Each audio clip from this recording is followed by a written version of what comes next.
I checked the oxygen levels in my tank for the third time, even though I knew they were fine.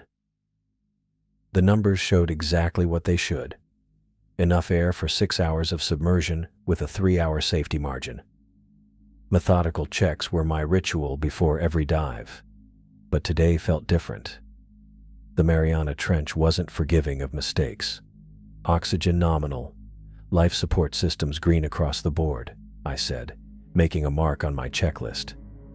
The cramped interior of the Abyssal Explorer barely gave me room to stretch my legs, but I'd grown used to small spaces over the years. Around me, the research vessel Horizon buzzed with activity. Lab techs rushed back and forth with last-minute data, and the engineering crew ran final systems checks. I'd been on dozens of research expeditions, but the energy today was electric. We were chasing something new. "Marcus, I'm getting some interesting readings on the depth scanner," Sophia Quinn said, approaching with a tablet in hand. Her practical ponytail bobbed as she walked. Water clarity is better than expected at the target depth, around 60 meters of visibility with the Explorer's lights. That's nearly twice what we anticipated. I took the tablet, studying the numbers. These salinity readings can't be right. The density should be increasing at this depth. "I ran the tests 3 times, Sophia said. "Something about this section of the trench is different. The water column has unusual stratification patterns. That matches the thermal anomalies we detected last month." I handed back the tablet and returned to my equipment check. Better visibility means better data. I'll adjust the camera settings to maximize our advantage. I opened the small personal storage compartment in the submersible and reached for my toolkit. My fingers brushed against something small and plastic. Pulling it out, I found myself holding a tiny, bright blue seahorse charm, Mary's good luck token. My daughter had pressed it into my palm 3 days ago at the airport. "Take Bruce with you, Dad," she'd said, using the silly name she'd given the toy when she was 7. "He's my best good luck charm." I smiled, remembering how serious her 14-year-old face had looked. "Don't lose him, okay? He keeps you safe underwater." I carefully tucked the seahorse into the breast pocket of my diving suit, making sure it was secure. Mary had her mother's practical nature, but my fascination with the ocean, the perfect combination. Thinking of Mary naturally led to thoughts of Anne. Our last conversation had been civil but strained, typical for us since the divorce 3 years ago. "Another expedition, Marcus? Didn't you just get back from the Arctic?" Her voice had that familiar edge of disappointment. She never understood that the work wasn't just a job. It was who I was. The endless quest to discover what lived in the darkest parts of our planet had cost me my marriage, but I couldn't stop. Not even when Anne finally said she'd had enough of my extended absences and single-minded focus on research. "Final systems check complete," I muttered, pushing thoughts of Anne aside. This was no time for distractions. "Marcus, got a minute?" Roman Murphy's authoritative voice pulled me back to the present. The research director stood at the entrance to the submersible bay, his silver-flecked hair neatly trimmed as always. "What have you got, Roman?" I closed the equipment case and gave him my full attention. "The latest sensor data from the autonomous drones." He handed me a data pad showing sonar and energy readings. "We've isolated the anomalous signature to a section about 8,500 meters down. It's unlike anything in our records." I studied the readouts, excitement building. "These energy patterns, they're almost rhythmic. That's what caught our attention." Roman pointed to a specific waveform. "At first we thought it might be geothermal, but the pattern is too regular. And look at this topographical data. There's a formation down there that doesn't match our maps." "Natural or artificial?" I asked, though the question seemed absurd. Nothing artificial should exist at that depth. That's what you're going down to find out. Roman's eyes held a rare glint of excitement. Whatever it is, it's big enough to create its own microenvironment. That's why the water conditions are so unusual. I nodded, processing the information. Any theories? Several, but I don't want to bias your observations, Roman said, crossing his arms. The team has been arguing about it for days. Some think it's a new type of hydrothermal vent system. Others suggest uncharted geological formations. Bailey Green is convinced it's a previously unknown ecosystem. And what do you think? I pressed, knowing Roman always had an opinion. He gave me a measured look. I think you should go down there with an open mind and the best equipment we have. Document everything. This could be the discovery that defines your career, Marcus. The weight of his words sank in. After 15 years of oceanic research, I might be on the verge of something truly groundbreaking. The dive window opens in 20 minutes, Roman continued. Weather conditions are optimal, and we've got satellite uplink for continuous data transmission. You'll be sending real-time footage to the team up here. Got it. I began the final equipment check, testing my communication system. Radio check. How do you read? 5 by 5, came the response from Mission Control. Telemetry links are stable. The next 15 minutes passed in a blur of activity. I sealed myself into the Abyssal Explorer, running through the launch protocol with mechanical precision. The submersible was a marvel of engineering, a titanium sphere wrapped in composite materials designed to withstand the crushing pressure of the deepest ocean trenches.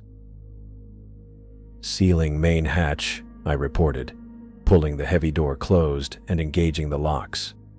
The satisfying thunk of metal bolts sliding into place signaled my separation from the world above. Explorer secure for launch, came Sophia's voice over the comm.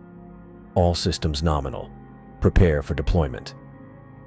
I felt the familiar lurch as the crane lifted the submersible from its cradle. Through the viewport, I watched the research team grow smaller as I was hoisted over the side of the horizon. The bright morning sun glinted off the waves below. Deployment in 3, 2, 1. The Explorer hit the water with a splash, and I immediately felt the change as the ocean embraced the vessel. This was the moment I loved most. The transition from one world to another. Beginning descent, I said, activating the ballast systems. Water filled the external tanks, and the Explorer began to sink beneath the surface.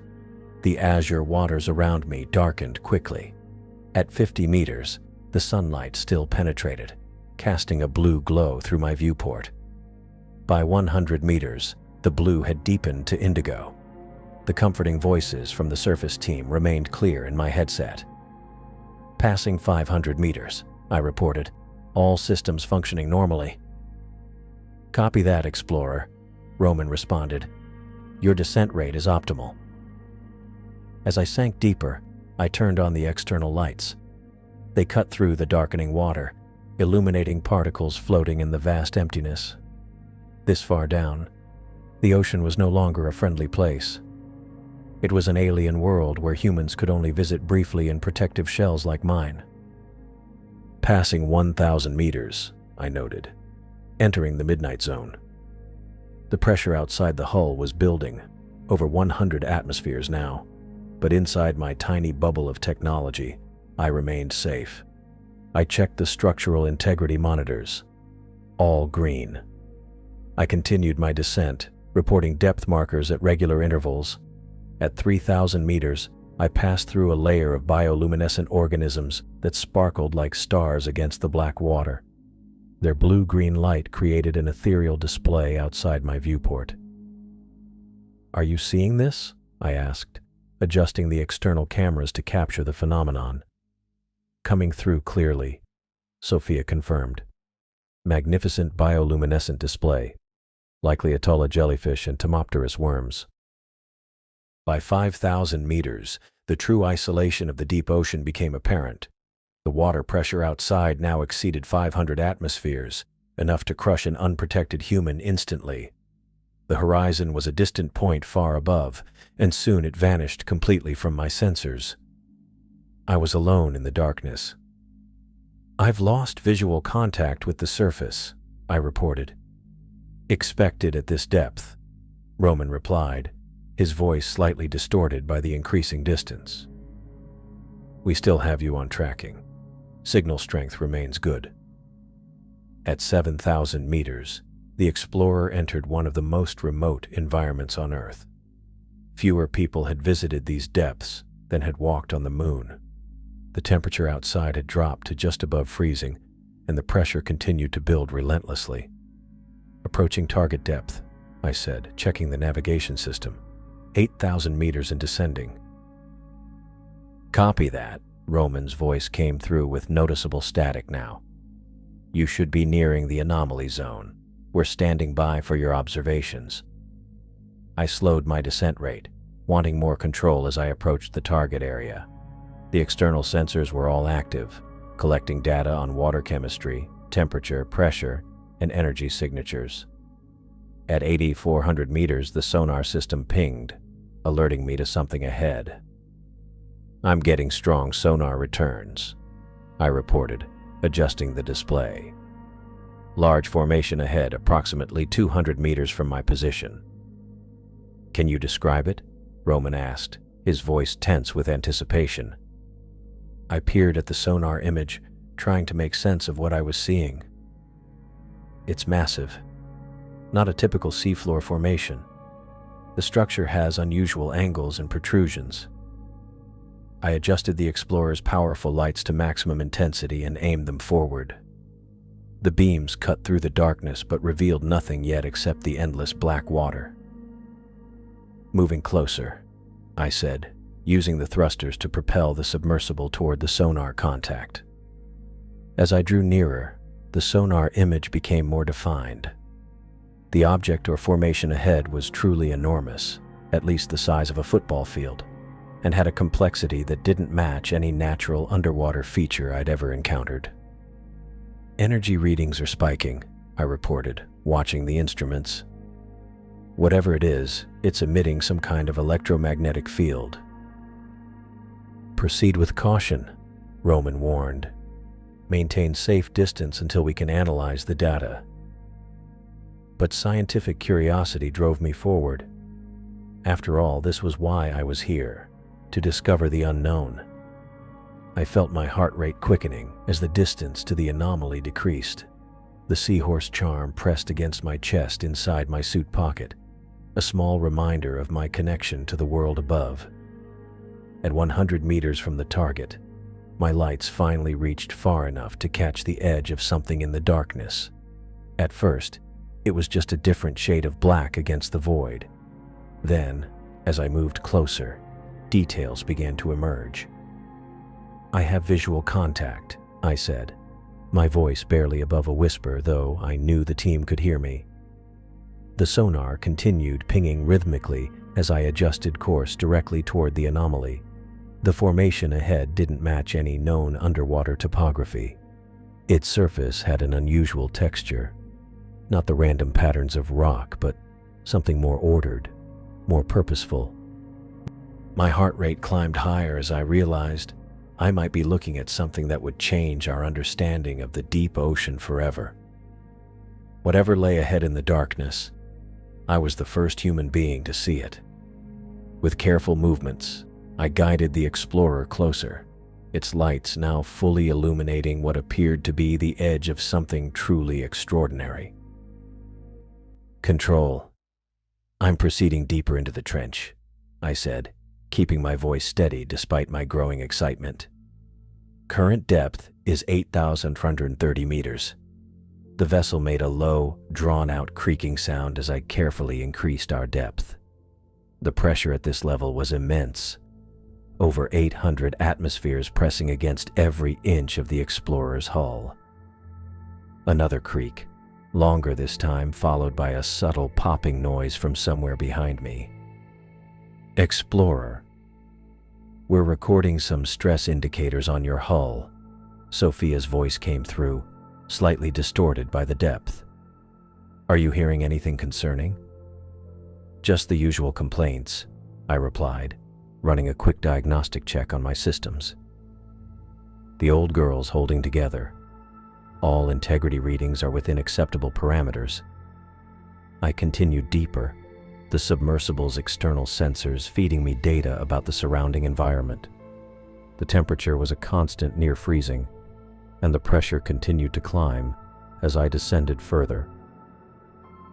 At 470 meters, I noticed something new in the darkness beyond my lights. Tiny specks of blue-green light, floating like stars in the vast emptiness. They were barely visible at first, just at the edge of perception, but unmistakable. Control. I'm seeing something unusual, I said, adjusting my course slightly to move toward the lights. Bioluminescent organisms, blue-green in coloration. Very small, possibly planktonic. I checked my reference materials quickly. Nothing in our documented species list matched what I was seeing. Most deep-sea bioluminescence tended toward blue, with occasional reds. This was different, a distinctive teal shade with unusual intensity. Can you capture imagery? Sophia asked. Already on it, I said, activating the high-definition external cameras Mickey had upgraded last month. The new system allowed for much better light sensitivity, perfect for documenting faint bioluminescence. The lights are getting denser as I approach. It's like a cloud of them. I switched to the collection systems, also recently upgraded by Mickey. The external mechanisms allowed me to gather water samples and even capture small organisms without leaving the submersible. I carefully collected several samples, making sure to document the exact depth and location of each. Samples collected at 8,175 meters, I reported. The concentration is increasing dramatically. I've never seen anything like this density of bioluminescent organisms at this depth. As I pushed the Explorer deeper, now past 8,500 meters, a depth rarely achieved by human exploration, the lights began to change. What had started as random specks was now taking on structure, the points of light aligning in ways that seemed deliberate. Control, the bioluminescence is forming patterns, I said, unable to keep the wonder from my voice. Not random distributions. There's organization here. I carefully maneuvered closer, the submersible's lights illuminating what I could only describe as tendrils of light, long flowing strands of bioluminescent organisms stretching upward from below, like an underwater forest caught in a gentle current. Each tendril consisted of thousands of individual points, all pulsing in perfect synchronization. I need to speak with Roman, I said, my fingers moving across the controls to capture as much data as possible. The patterns I'm seeing, they're not random. A minute passed before Roman's voice came through, clear despite the depth. Marshall, what exactly are you seeing? He asked. It's like a forest, Roman. Tendrils of light stretching up from below, some reaching 15 to 20 meters in height. The organization it follows patterns, mathematical sequences. The spacing between major tendrils appears to follow Fibonacci ratios. The pulsing has a consistent rhythm. I navigated the Explorer carefully between two massive tendrils, each one comprised of millions of tiny organisms, all blinking in perfect unison. The effect was mesmerizing, waves of light rippling through the darkness in all directions. I'm sending up the live feed now, I said, making sure the data uplink was functioning properly. This could completely change our understanding of deep-sea ecosystems. The level of organization suggests some form of communication between organisms. We're receiving the feed, Roman replied after a moment, his typically composed voice tinged with amazement. The team is... well, they're speechless, Marshall. This is unprecedented. I continued to document everything, taking additional samples and capturing footage from multiple angles. The scientific part of my brain was cataloging, measuring, hypothesizing, but another part was simply in awe. In all my years of ocean exploration, I'd never encountered anything this extraordinary.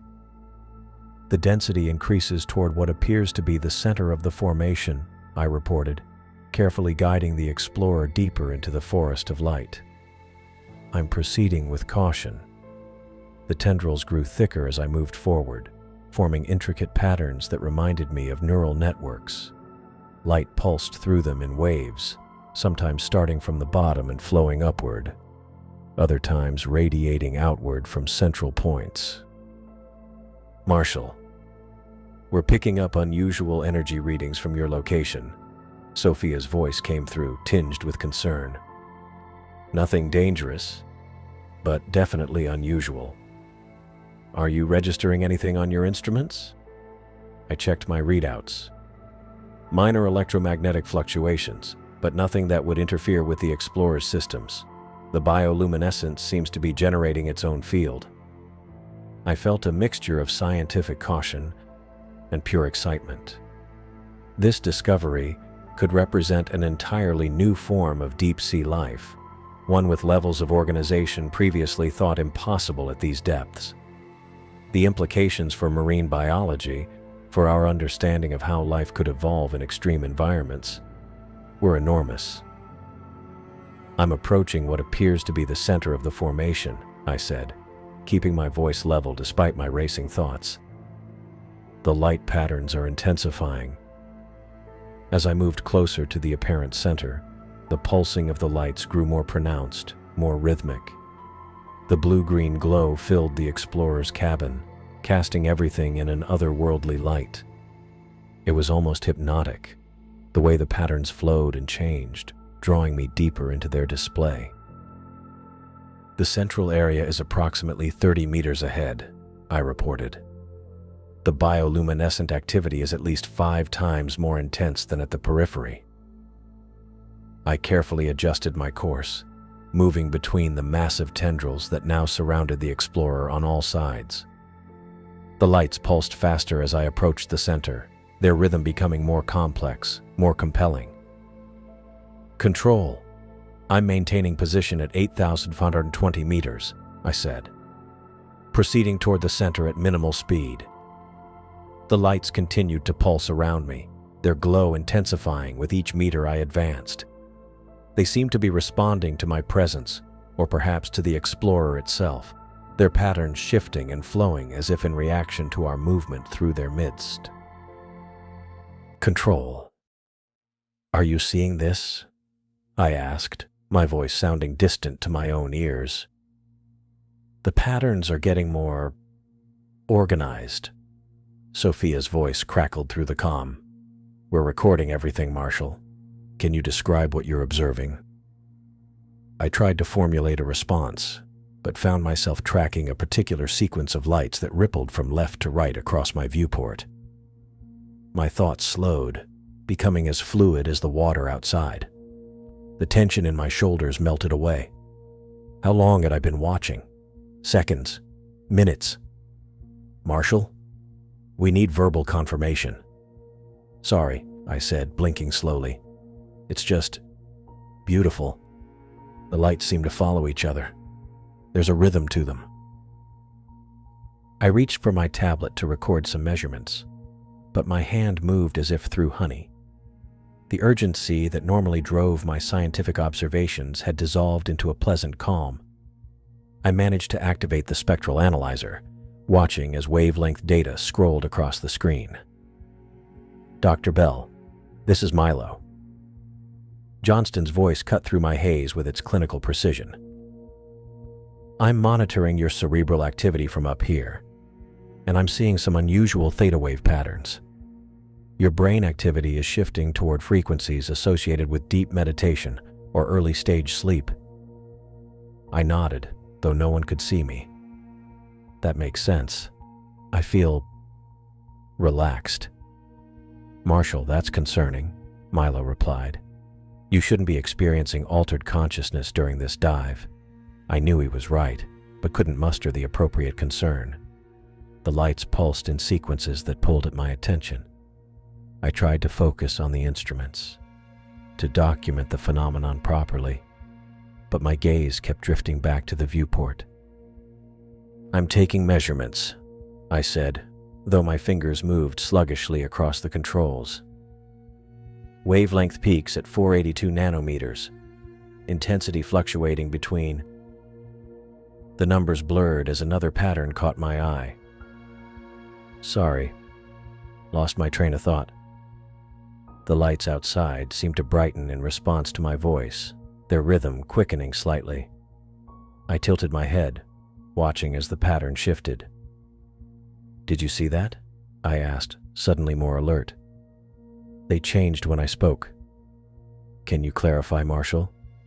Roman's voice now sharp with interest. I shook my head, trying to clear it.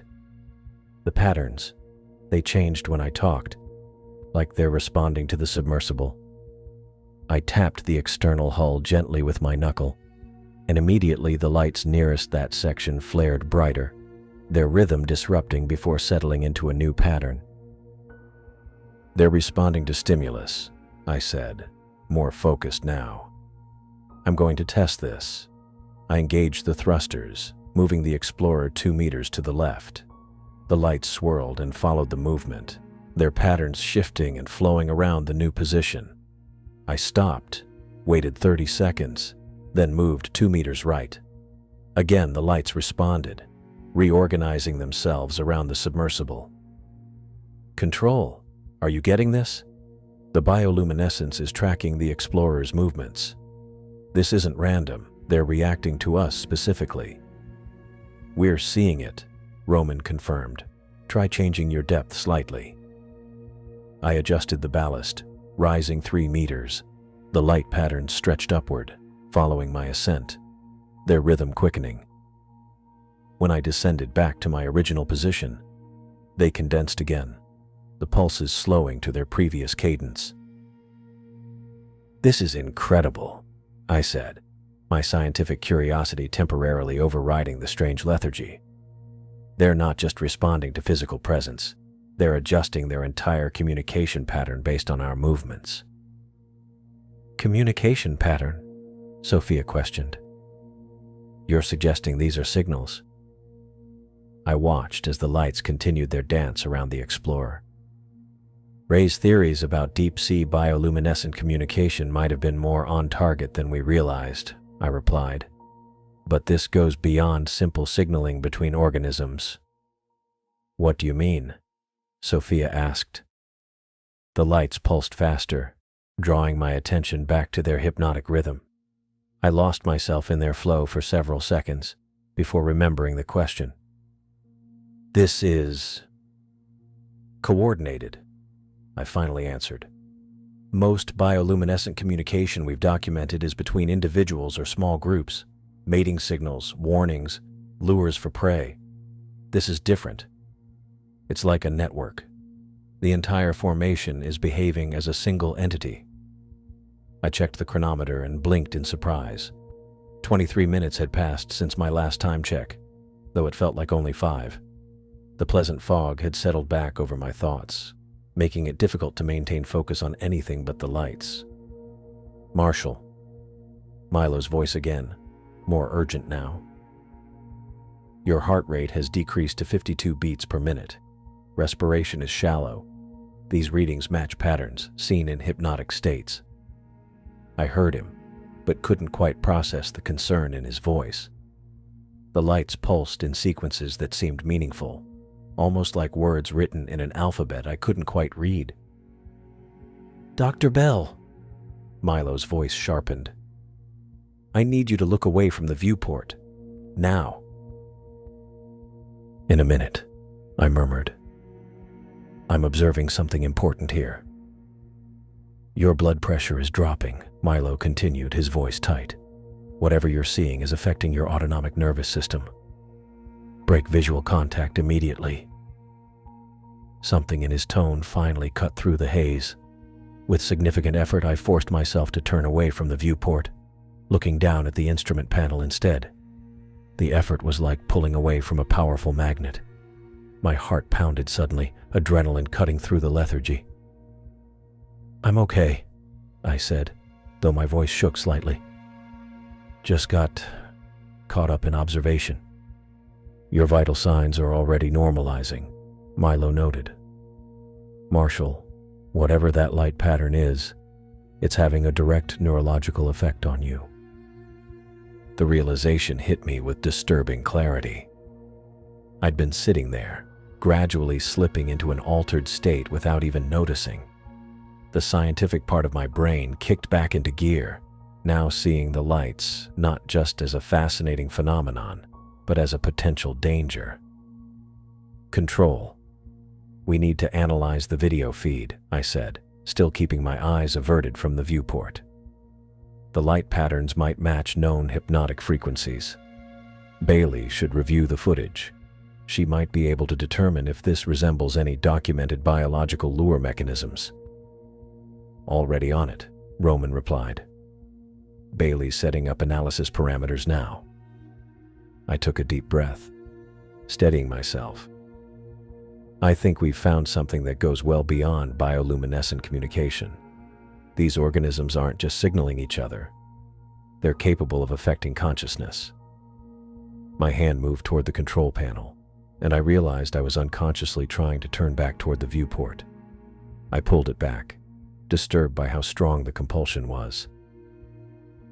"I want to keep observing," I said, "but we need safety protocols.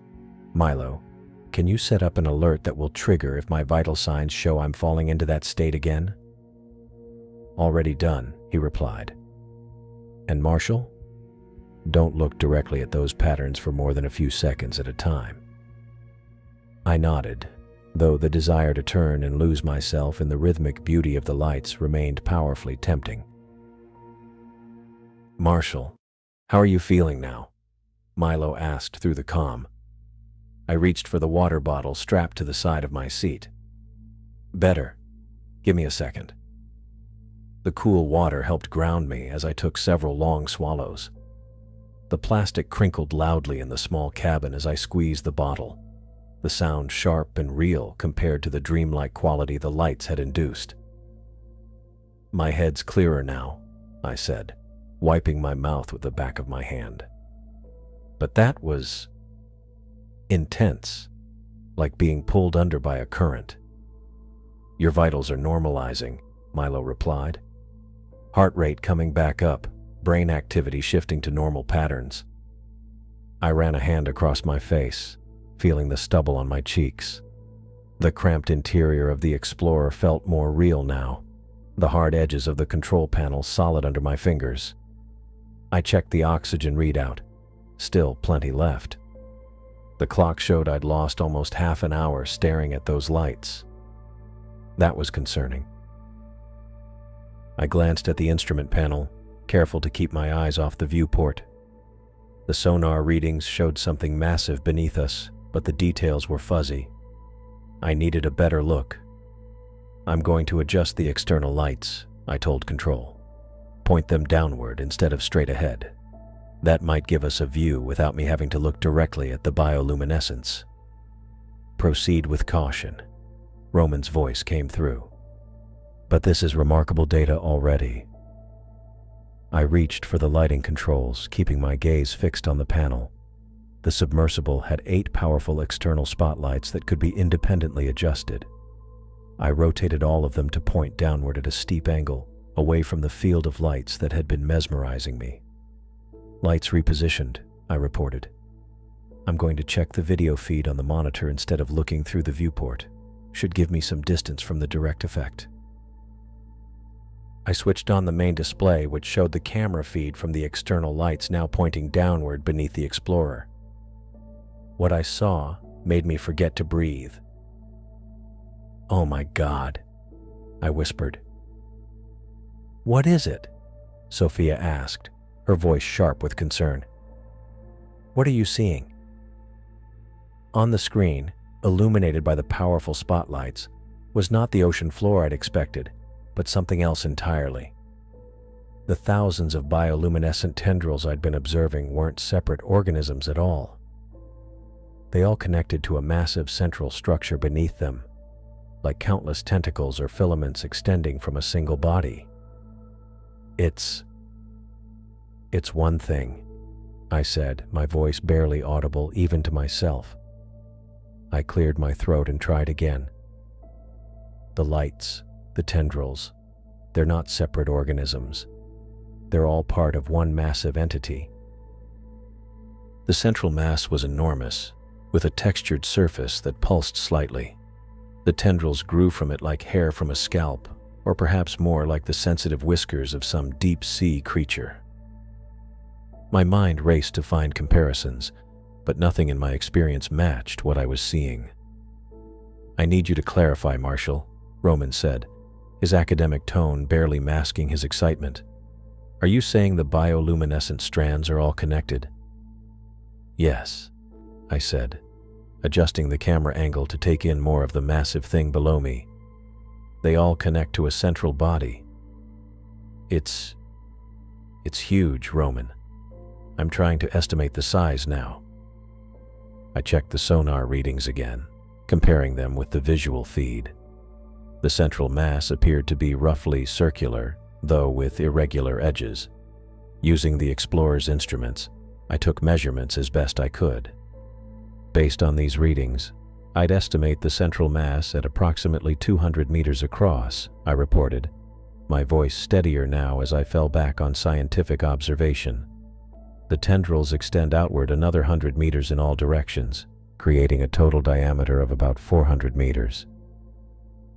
"That's impossible," Sophia muttered, but I could hear the awe in her voice. "That would make it the largest known invertebrate by a factor of... I can't even calculate it." "I'm sending you the feed now," I said, transmitting the data up to the horizon. "Tell me you're seeing this too." "We're receiving," Roman confirmed after a moment. "This is unprecedented." I continued to study the feed, noting details. The surface appears to be semi-translucent, with some kind of internal structures visible. There's movement inside it, almost like circulation. As I watched, I noticed the light patterns in the tendrils were changing. They had been pulsing somewhat randomly before, but now they seemed to be synchronizing, creating waves of light that traveled across the entire field in coordinated patterns. "The light display is intensifying," I reported. "The patterns are becoming more organized, more synchronized. It's like they're responding to our presence, or maybe to the spotlights." I adjusted the camera again, trying to get a better view of the central mass. Something was happening there. A section of the surface was changing, opening. "Movement detected," I said, checking the instruments. "There's activity in the central mass." The submersible's sensors picked up a subtle current shift as the thing below us moved. I felt a slight tremor through the explorer's hull. "I'm seeing movement in what appears to be the center of the organism," I continued, zooming in with the camera. "There's an opening forming." The surface of the central mass parted, revealing a dark cavity. Then something emerged from within, a massive round structure that pushed up toward the surface. As it came into the light from my spotlights, I felt my stomach drop. I think it's an eye," I said, my voice barely above a whisper. "I'm looking at what appears to be an enormous eye-like structure." The structure did indeed resemble an eye, a massive orb with a dark center surrounded by tissue that looked remarkably like an iris. It turned slowly, seeming to focus on the explorer. "I'm capturing footage now," I said, activating the high-resolution recording systems. The eye-like structure is approximately 20 meters in diameter. The surface is reflective, similar to the tapetum lucidum found in deep-sea organisms that enhances light sensitivity. As I recorded, a theory began to form in my mind. "I think I understand the function of the light display now," I said.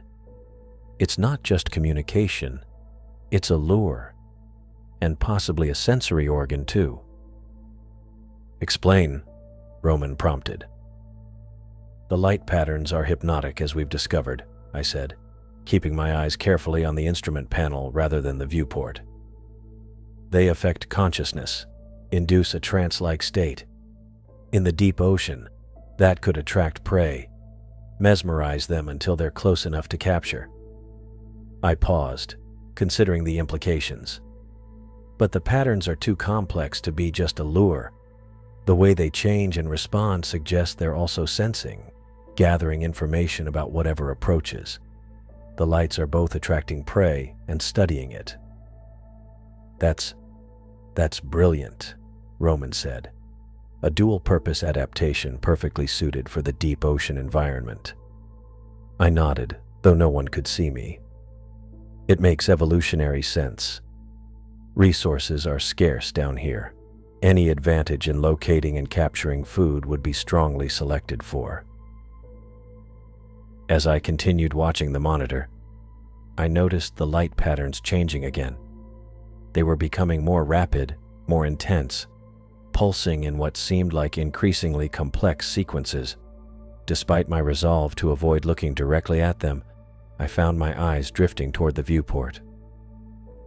The patterns they're beautiful, I murmured, my gaze now fixed on the swirling lights outside rather than on the monitor. Marshall, your vitals are shifting again. Milo's voice came through, sounding distant. Look away from the viewport. I heard him, but the warning didn't seem important anymore. The lights were speaking to me, telling me something important. I felt a connection forming. Not just visual stimulation, but something deeper, as if the patterns were reaching into my mind, forming pathways, creating understanding. I can almost understand it, I said, my voice slow and dreamy. There's meaning in the patterns. Marshall! The sharp voice in my ear made me jump. Your brain activity is showing the same pattern as before. You're slipping back into the hypnotic state. With tremendous effort, I tore my gaze from the viewport and looked down at my hands. They were gripping the control panel so tightly my knuckles had turned white. I forced my fingers to release, flexing them painfully. Sorry, I said, my voice shaky. It's stronger now, harder to resist. We should abort, Sophia suggested. Bring you back up before... No, I interrupted. This is too important. I just need to be more careful. I turned back to the monitor, which showed the massive eye still watching the explorer. Something about that unblinking gaze sent a chill through me that had nothing to do with the near-freezing temperatures outside the submersible. I'm a scientist, I reminded myself as much as the team listening above. I need to maintain objectivity here. But objectivity was difficult when faced with something so far beyond our understanding. Fear and wonder battled within me. Fear of this unknown creature with its hypnotic powers, and wonder at the discovery of something so extraordinary, so alien, yet existing here on Earth. I've never seen anything like this, I admitted, trying to keep my voice steady. It challenges everything we know about deep-sea life, about the limits of biological complexity in extreme environments. I checked the recording systems, making sure we were capturing everything. Future scientists would study this footage for decades, I was certain, if I could just maintain my focus long enough to document it properly. The eye is tracking the submersible, I noted, watching as the massive orb shifted slightly to follow the explorer's position. It's aware of us, studying us, just as we're studying it. I felt a strange mixture of emotions, scientific excitement, primal fear, and something else, something like recognition, as if this creature and I were engaged in a form of communication that transcended conventional understanding. The thought both fascinated and terrified me. A sudden violent jolt threw me against my harness. The Explorer rocked sideways, knocking my head against the control panel. Warning lights flashed across the dashboard as I grabbed the navigation joystick to stabilize our position. "What the hell?" I muttered, blinking away stars from the impact. The submersible shuddered again. Harder this heart-stopping impact from below this time. Metal groaned. I was fully alert now, adrenaline clearing away any remaining trace of the light-induced trance. "Control. Something's hitting us," I said, voice tight as I checked the external cameras. "Marshall, we're seeing unusual movement on the feed," Sophia replied. "Can you confirm what's happening?" I switched to the downward camera and froze. Rising through the forest of glowing tendrils was something massive and sinuous, darker than the surrounding water and moving with deliberate purpose.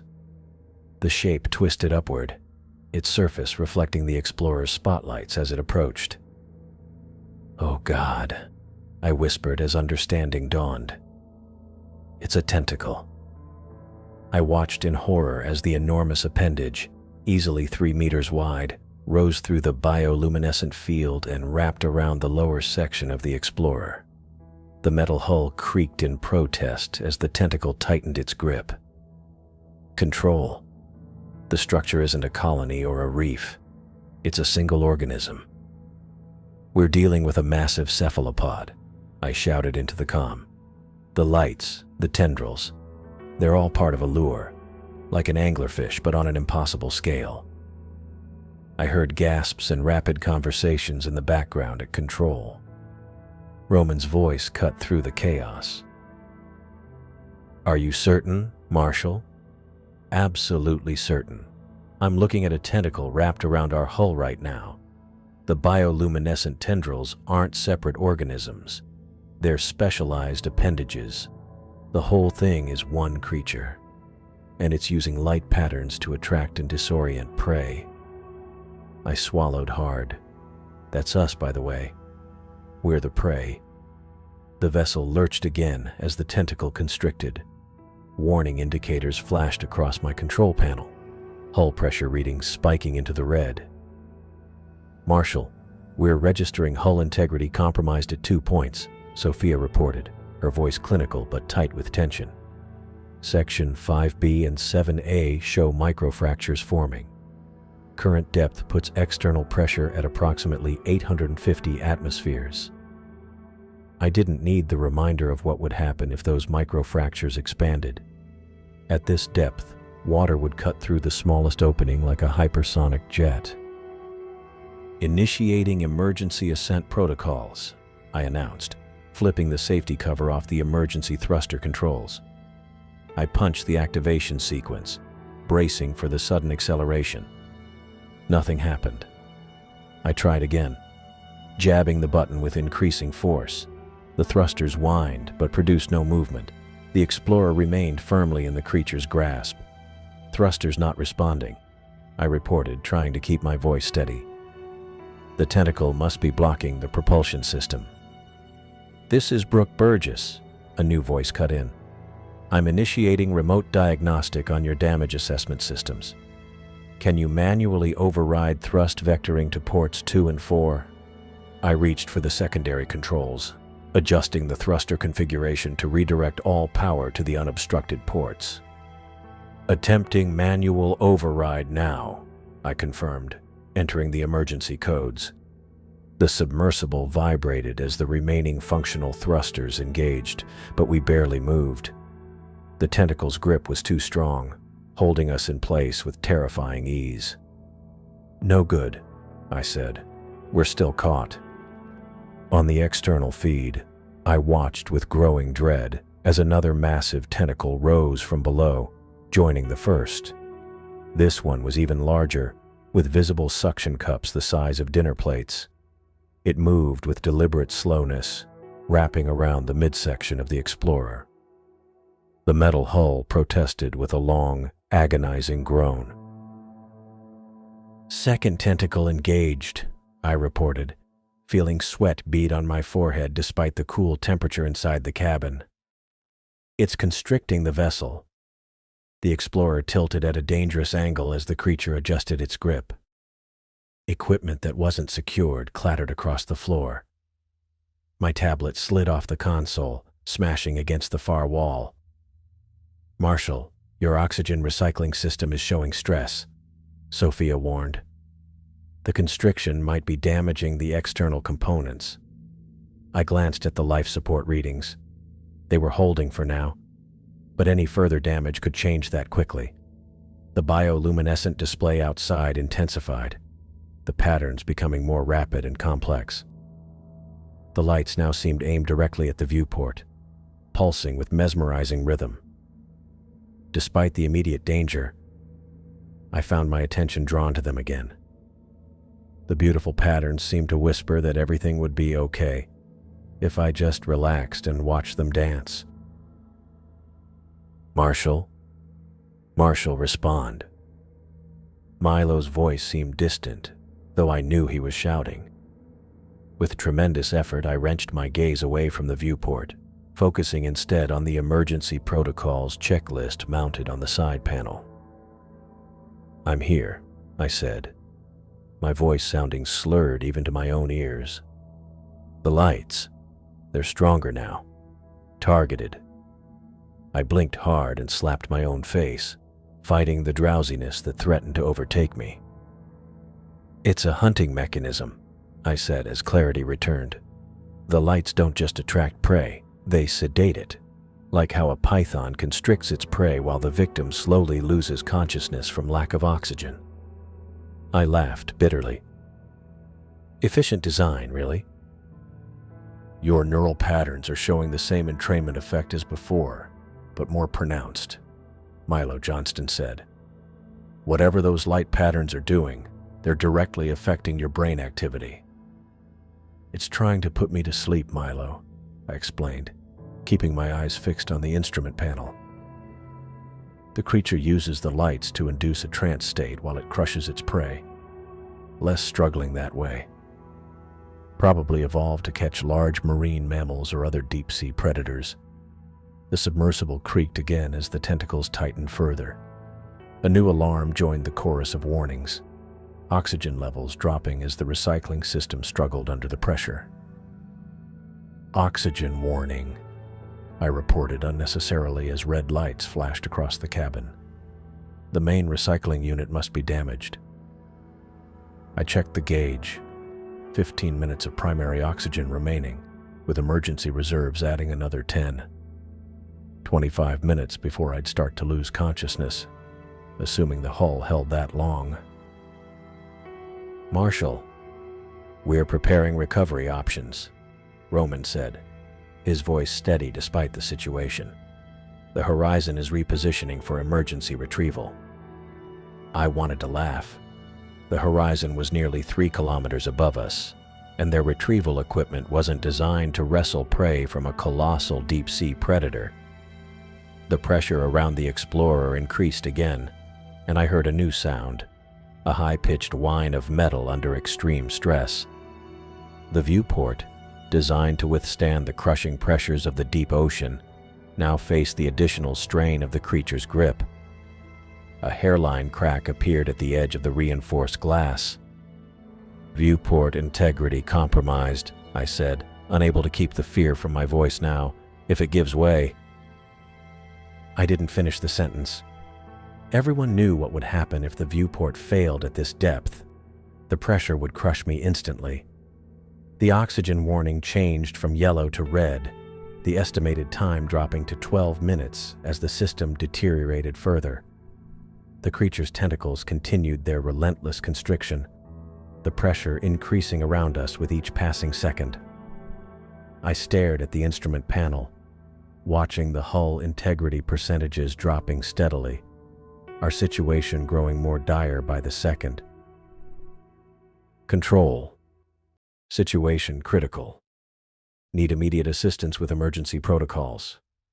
My voice stayed steady despite everything. "Copy, Marshall. What's your status?" Cheryl's voice came through with minimal static. "Power reserves at 65%. I tapped the system diagnostic panel, bringing up detailed readouts of every subsystem, estimating 11 minutes of oxygen before complete system failure. "Maria, are you there?" I asked, keeping my eyes fixed on the instrument panel, avoiding the viewport where those hypnotic light patterns continued their dance. "I'm here, Marshall." Maria's voice was clipped, professional. "What do you need?" "What countermeasures do we have for the electrical systems? Anything that could create a massive power surge to external components." A pause.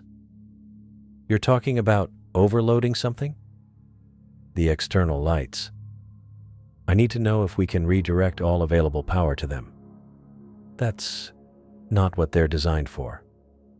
Maria's hesitation was clear. "You'd blow every circuit in the lighting array, possibly the entire electrical system." Another warning flashed. Hull integrity, 69%. The Explorer's frame gave a low groan as the pressure intensified. "I don't have many options left," I said, fingers flying across the keyboard as I ran more diagnostics. "Battery reserves are dropping faster than expected. The creature's constriction is affecting power distribution to critical systems." The tentacle shifted, causing the Explorer to tilt at an alarming angle. I grabbed the console to steady myself. "Marshall, what exactly are you planning?" Cheryl asked. I took a deep breath, careful not to look directly at the swirling lights outside. Instead, I focused on a memory. Bella Santos's presentation from last year's deep-sea symposium. Her research on abyssal predators had seemed speculative at the time. But now... "Bella's research," I said. "Remember her paper on sensory adaptation in deep-sea predators? She theorized that organisms at extreme depths would develop hypersensitivity to any light source as an evolutionary advantage." "I remember," Cheryl replied. "She suggested that bioluminescence served as both lure and communication." "Yes, but the corollary was that any creature using light as a hunting mechanism would have extreme sensitivity to light itself." I pulled up the external camera feed on my monitor, studying the massive eye structure that had emerged from the central mass. "This thing has evolved in perpetual darkness. Its entire hunting strategy revolves around controlled light emission." The Explorer creaked again as the pressure increased. Hull integrity dropped to 66%. "I think I see where you're going," Maria cut in. "But Marshall, the external lighting system Aiden installed isn't designed to handle that kind of power. You'd need to override at least 7 safety protocols." "Then talk me through it," I said. "How do I bypass the safety systems?" A long pause followed. I knew what they were thinking. The risks were enormous, but the alternative was worse. "Cheryl, I need to try something," I said, my decision made. "I'm going to overload the external lighting system, create a massive strobe effect directly at what appears to be its eye structure." "Marshall," Cheryl began. 9 minutes of oxygen remaining," I cut in. "Hull integrity decreasing. This is the only plan I've got." Another pause, then. "Maria, walk him through it." Maria's voice became crisp, professional. "You'll need to access the power distribution subroutine first. Enter command code Theta-94 Delta." I typed in the code, bringing up a new screen showing power allocation throughout the Explorer's systems. "Now redirect auxiliary power from non-essential systems, communications buffer, secondary environmental controls, data recording." My fingers moved across the keyboard, reallocating power reserves. "Marshall, your oxygen recycling will suffer," Cheryl warned. "Better than being crushed," I replied, continuing to work. The Explorer shuddered again, more violently this time. Hull integrity dropped to 63%. "Next," Maria continued, "you'll need to override the thermal protection on the lighting array.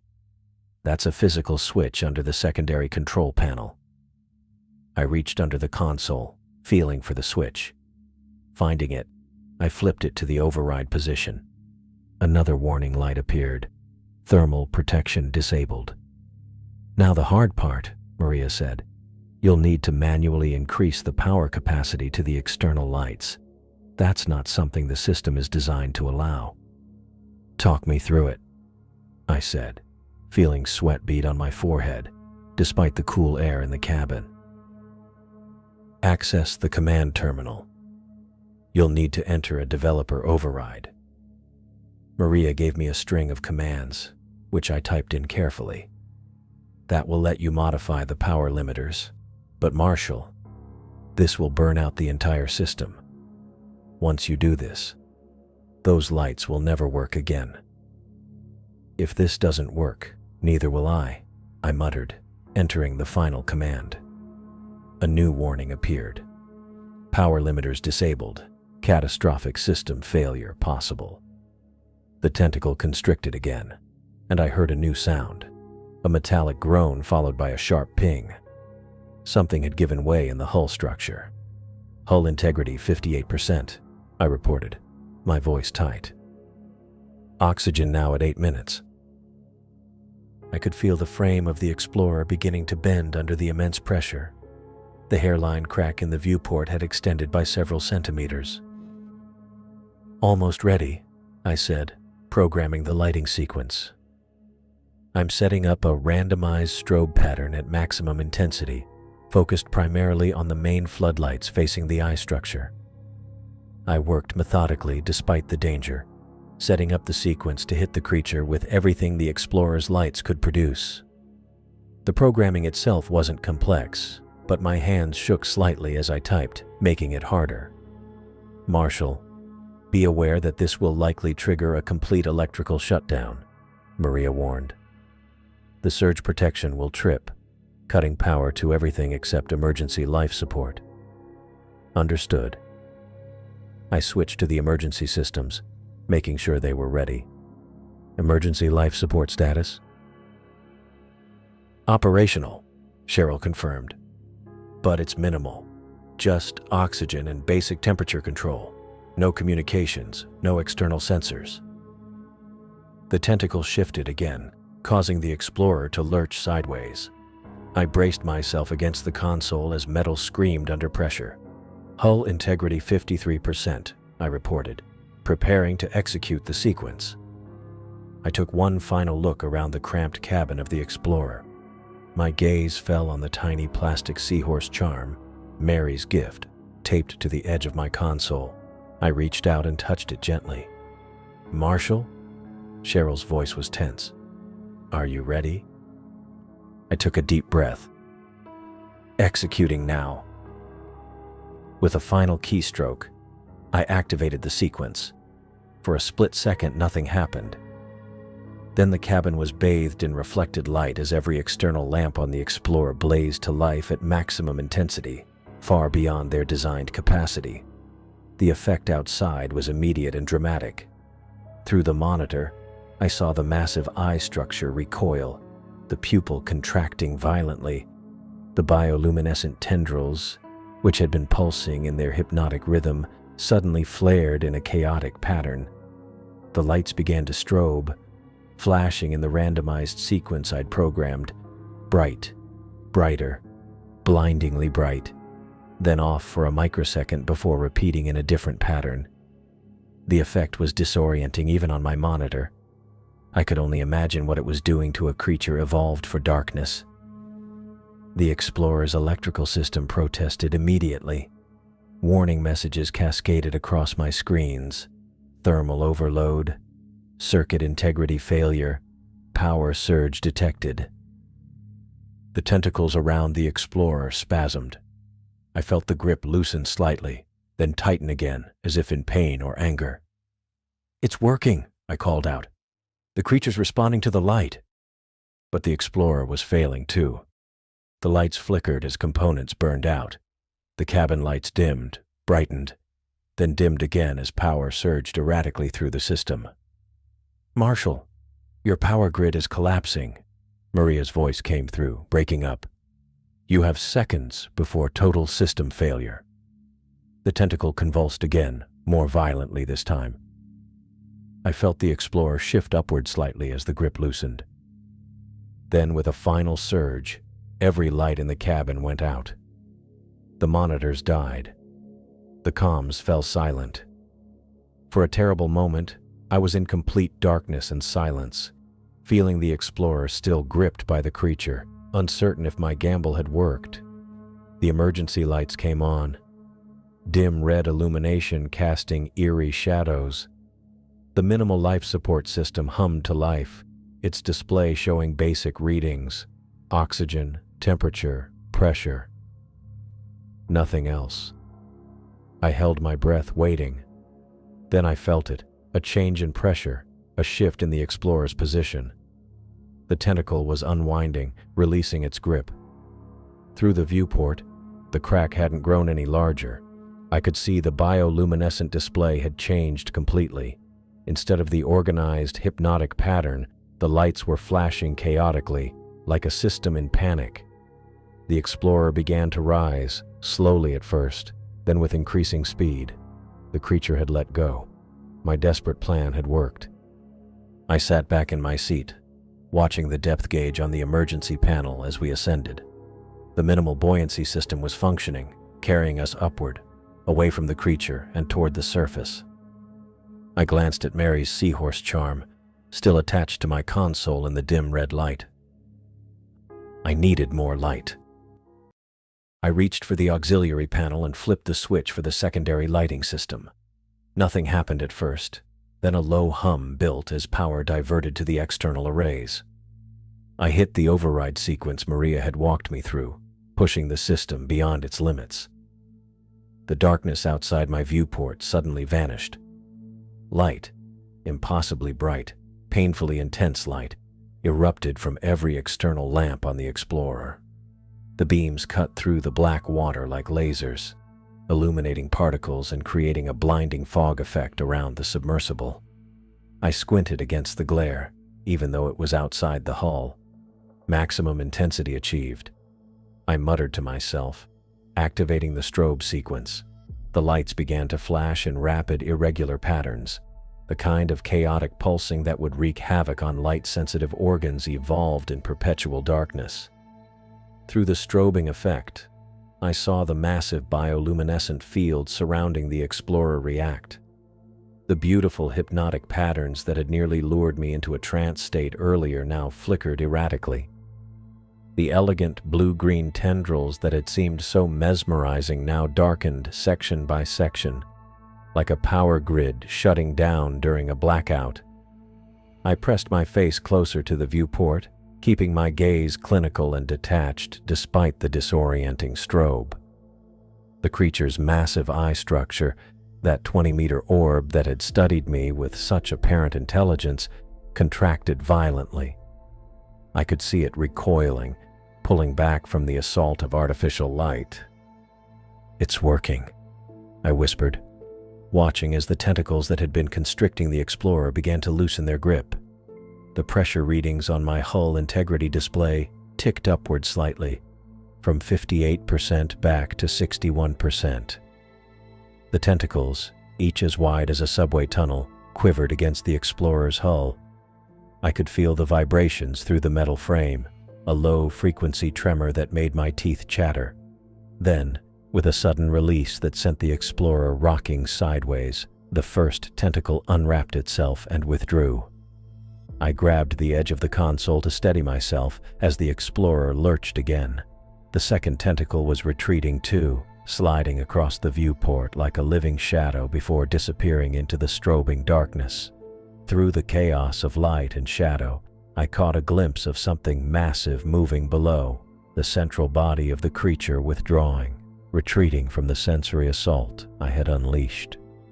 "Control, the organism is retreating," I reported, but my words died in the empty air of the cabin. The comm system was offline, another casualty of my desperate power surge. A sudden electric sizzle from behind me made me turn. Sparks erupted from the auxiliary power junction box, followed by a wisp of acrid smoke. Warning lights flashed across every panel, and a high-pitched alarm began to wail. "No, no, no," I muttered, lunging for the master systems panel. I tried to isolate the overload, but it was spreading too quickly through the Explorer's electrical grid. One by one, systems began to fail. Navigation, external sensors, main life support. The displays flickered and died as circuit breakers tripped throughout the vessel. Outside, the blinding lights suddenly intensified to an impossible brightness. For one brief moment, the entire trench was illuminated like daylight, revealing the full scale of the creature as it retreated, a colossal shadow against the newly brightened abyss. Then, with a final surge, every external light blew out simultaneously. The darkness that followed was absolute. I blinked, temporarily blinded by the afterimage of that final flash. Inside the Explorer, even the warning lights had gone dark. The alarm cut off mid-wail, leaving only the sound of my breathing and the creaking of the hull as we continued to ascend. After a few seconds that stretched like hours, the emergency system kicked in. Dim red lights activated around the perimeter of the cabin, casting just enough illumination to see the instruments directly in front of me. The backup life support hummed to life, its fans stirring the stale air. I took stock of my situation. The main power was completely dead. The navigation system was offline. External cameras and sensors were fried. The main oxygen recycling system had failed. I was drifting in a crippled submersible nearly 8,500 meters below the surface with only emergency systems functioning. But I was alive, and I was rising. I located the backup communication system, an old-school analog radio with its own isolated power supply, designed specifically for catastrophic failures like this one. I pulled the handset from its cradle and thumbed the transmit button. "Horizon Control, this is Explorer. Do you copy? Over." My voice sounded rough even to my own ears. Static hissed from the speaker, broken by fragments of what might have been words. I adjusted the frequency slightly and tried again. "Horizon Control, Explorer. Emergency situation. Main systems failure. Currently ascending on emergency buoyancy. Do you copy?" This time the static cleared slightly, and Sophia's voice came through, broken but understandable. "Exp. Riar. This is Khan. Roll. We copy. Status. Report." I pressed the handset closer to my mouth. "Control, Explorer. I've suffered complete electrical failure following the defensive measure. The creature has released the submersible and retreated. Emergency buoyancy system is functional. Emergency life support operational. No navigation control. I am currently drifting while ascending. Over." More static then. "Copy of that. Your position is tracking. Continue. Report. Vital signs." I checked the medical monitor on my wrist, one of the few systems with its own power source. Vital signs, stable. Heart rate elevated but within parameters. No injuries to report beyond minor contusions from impact. Oxygen levels in cabin adequate on emergency recycling. The radio crackled again, and this time Sophia's voice came through more clearly. "Marshall, we're tracking your ascent. Current depth reading 8 through 100 meters. Ascent rate stable at approximately 12 meters per minute. Carl is preparing recovery operations now." "What's the ETA on recovery?" I asked, calculating in my head. At my current rate, I'd reach a depth where standard recovery vehicles could operate in about 6 hours, but my emergency systems wouldn't last that long. "Carl estimates 3 hours until recovery can begin," Sophia replied. "He's prepping the deep-sea recovery system now. The Remora will be deployed to intercept you at approximately 3,000 meters. 3 hours. That was cutting it close, but should be manageable if my emergency systems held out." "Copy that. I'll continue monitoring ascent and conserve power where possible." "Marshall." Sophia's voice softened slightly. "That was quick thinking with the lights. The feed cut out, but we saw enough to know your plan worked. Are you certain the organism has retreated? I glanced at the emergency sonar display, one of the few instruments still functioning. The screen showed empty water below me, with no sign of the massive shape that had nearly crushed the Explorer. Sonar is clear. No sign of the organism in detection range.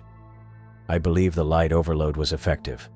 These deep-sea creatures evolve with extreme sensitivity to light. The strobing effect likely caused sensory overload. Understood. Maintain communication at 5-minute intervals. We'll alert you to any changes in recovery plans. Copy that, Control. Explorer out. I replaced the handset and leaned back in my seat, letting out a long, slow breath. Despite the crisis, my scientific mind was already processing what I'd witnessed. I needed to document everything while it was fresh. I reached for my personal tablet, a rugged model with its own battery that I always kept in a waterproof case for precisely this type of situation.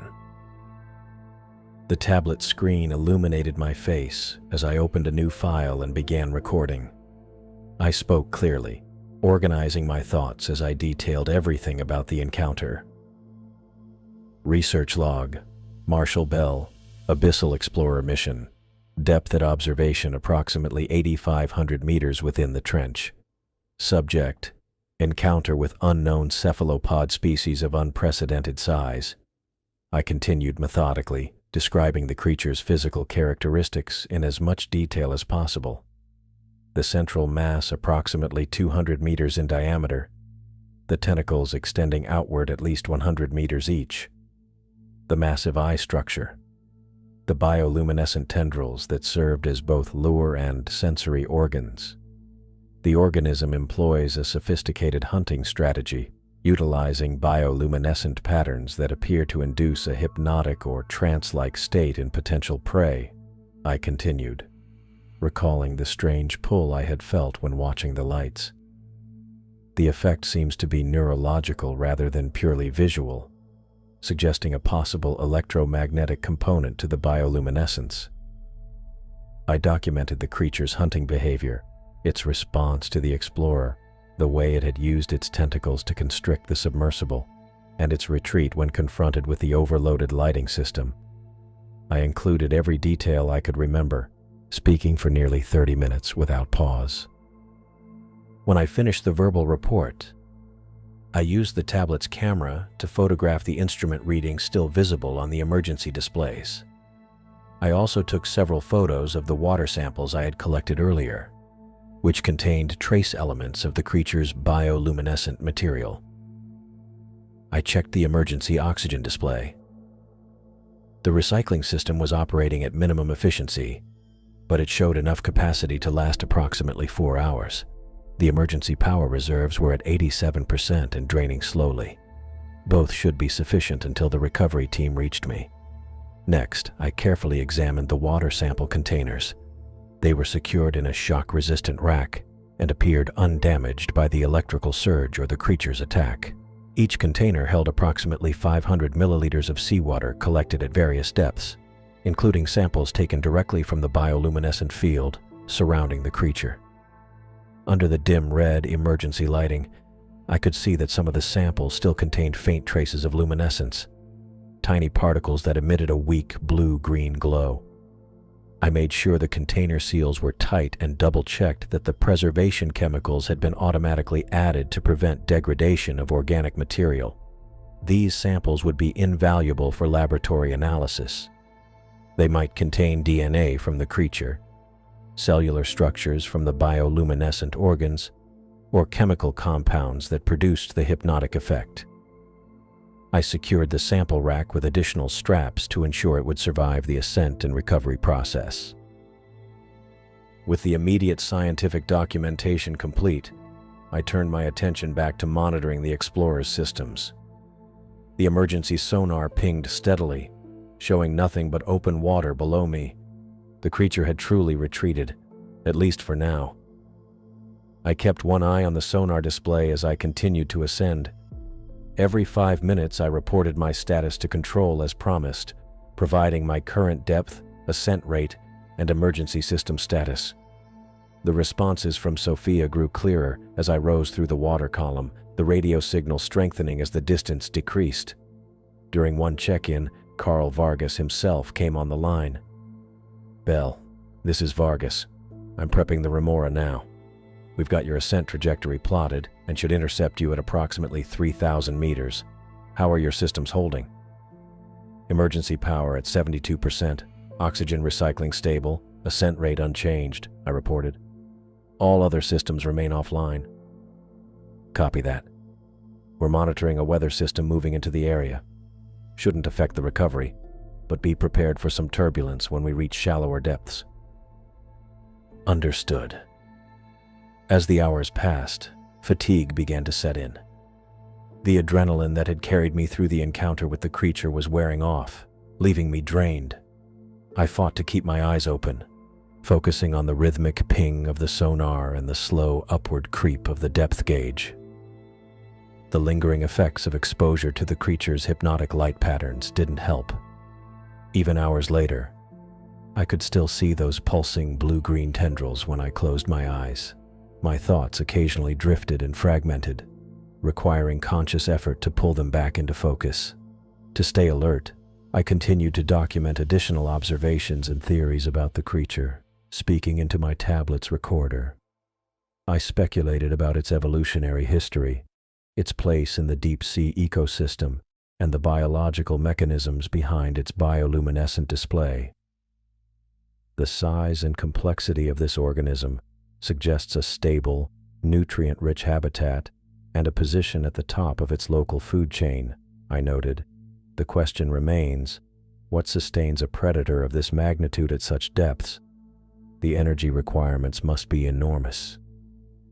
Between recording sessions, I monitored the sonar vigilantly for any sign that the creature might be returning. Each ping revealed nothing but empty water, yet I couldn't shake the feeling of being watched. I kept remembering that massive eye, studying me with what had seemed like intelligence and purpose. The depth gauge now read 5,200 meters. I was making steady progress toward the surface, but still deep within the trench. The emergency lights cast red shadows across the instrument panel as I checked the oxygen levels again. The recycling system was performing better than expected in the colder water at this depth, extending my estimated remaining supply to nearly 5 hours. I reached out and touched the small plastic seahorse charm still taped to my console. "Thanks, Bruce," I murmured, thinking of Mary and how close I had come to never seeing her again. The simple good luck token had somehow survived the electrical surge that had fried most of the Explorer's systems. A soft beep from the sonar pulled my attention back to the display. Something had briefly entered the outer edge of the detection range, then disappeared again. I straightened in my seat, fatigue momentarily forgotten as I stared at the screen. The ping repeated, showing nothing but empty water. Had I imagined it? A ghost returned from debris in the water column, perhaps? Or was the massive creature following me, tracking my ascent from just beyond sonar range? I reached for the backup radio. "Control, Explorer. Possible sonar contact at extreme range bearing 220 degrees. Contact lost. Unable to confirm." "Copy that, Explorer," Sophia responded. "Maintain monitoring. Remora launching in approximately 40 minutes. Current intercept projection unchanged." I acknowledged the transmission and returned to watching the sonar display, fighting both exhaustion and the lingering effects of the creature's hypnotic influence as I drifted upward through the dark water. The red light of the sonar pulsed once more, but this time a distinct signature appeared. Not random noise, a pattern of movement. Whatever it was, had changed course, now moving on an intercept trajectory with my position. The math was simple and terrifying. The contact was gaining on me, despite my ascent. I checked the emergency panel. According to the depth indicator, I'd risen to about 4,700 meters, still miles from the surface and hours from rescue. The emergency buoyancy system was working as designed, providing a slow but steady ascent through the water column. The sonar pinged again. The contact was now clearly visible, its signature unmistakable. The massive organism I'd encountered below was following me upward. My pulse quickened as I studied the movement pattern. Deliberate, not random. It was tracking me. But why now? It had retreated when I'd overloaded the lighting system. Something must have drawn its attention again. I scanned the emergency systems panel, considering what had changed. The main power was dead, navigation offline, external sensors non-functional, but the emergency systems were active. The backup life support, the emergency buoyancy controls, the analog radio, all essential systems that operated on isolated circuits, generating their own electrical fields. The realization hit me with sudden clarity. The creature was sensitive to electrical impulses. It had to be. In the darkness of the deep ocean, beyond the reach of sunlight, electrical sensitivity would be an evolutionary advantage, allowing it to detect the bioelectric fields generated by other organisms. My emergency systems were broadcasting my location like a beacon. I grabbed the radio handset. "Control, Explorer. I have a confirmed sonar contact. Same signature as the Deepwater organism. It's following me." Static crackled before Sophia's voice came through. "Copy, Explorer. Can you confirm distance and approach vector?" I checked the sonar again. Contact is approximately 800 meters below my position and closing. Current rate suggests intercept in under 15 minutes. There was a pause before Sophia responded. "Remora deployment is proceeding, but intercept is still approximately 55 minutes away. Can you increase ascent rate?" I glanced at the emergency buoyancy controls. "Negative. Emergency buoyancy is at maximum. With main power out, I can't increase ascent speed." The truth of my situation settled over me. The lighting system that had driven the creature away was completely destroyed, the circuitry fried beyond repair. The Explorer's power reserve showed 81%, but that was only for emergency systems. I had no weapons, no deterrents, and nowhere to hide in the vast openness of the water column. "Control, I believe the emergency systems are attracting it. The electrical signature from the backup power and life support. It must be sensitive to the fields they generate." Roman's voice replaced Sophia's. "Marshal, is there any way to shield or minimize those signatures?" I ran my hand through my hair, thinking quickly. "Not without compromising life support. I need oxygen recycling and emergency power for ascent." The sonar pinged again. The contact had gained another 50 meters. "It's definitely following me," I reported, "and it's accelerating." I stared at the emergency panel, calculating possibilities. If I shut down non-essential systems, I might reduce my electrical signature enough to become less noticeable, but I'd be compromising my already limited capabilities. The decision came down to a brutal calculus. Which systems could I sacrifice to improve my chances of survival? I needed life support, obviously. The emergency buoyancy system was critical for ascent. The radio was my only communication link to the surface. But the backup sensors, the internal lighting, the climate control system, those I could live without. "Control, I'm going to power down non-essential systems to reduce my electrical signature. I'll maintain radio contact, but I'm shutting down everything I can spare." "Understood, Explorer," Sophia replied. "We'll maintain continuous monitoring from here." I reached for the emergency panel and began the process of shutting down systems one by one. The internal lighting went first, plunging the cabin into near total darkness, except for the dim glow of the essential indicator lights. Next, I disabled the backup external sensors, the thermal regulation system, and the atmospheric monitoring.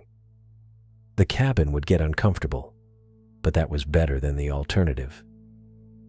As each system went offline, I watched the power consumption indicator drop. The Explorer became quieter, the hum of electronics fading to near silence.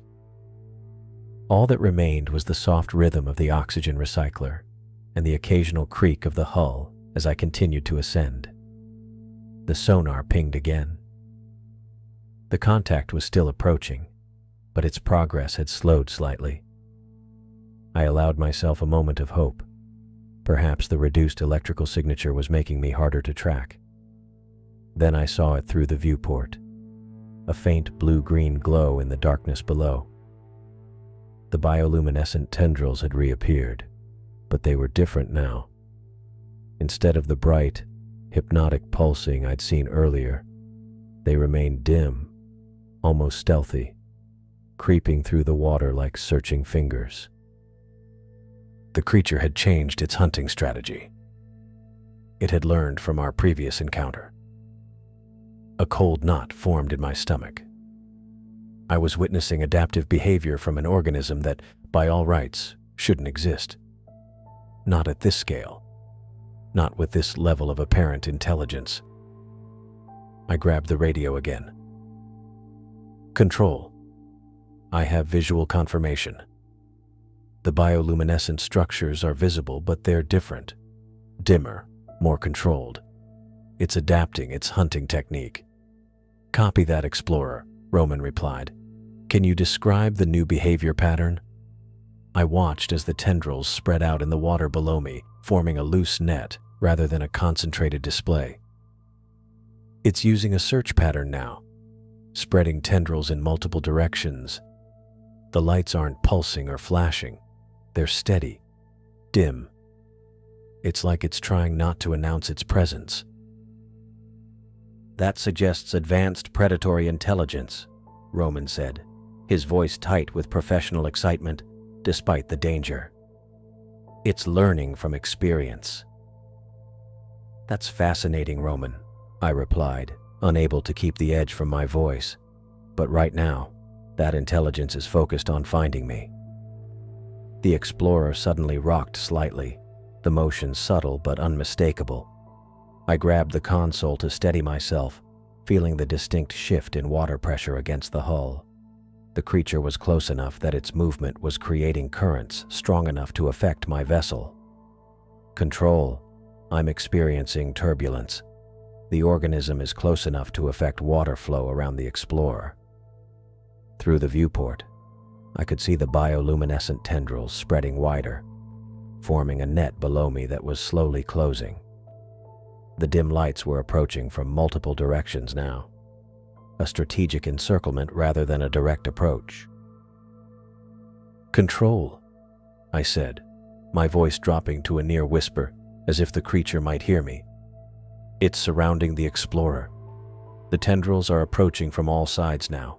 At current ascent rate, I won't clear the area before they reach me. Sophia's voice came through, calm but urgent.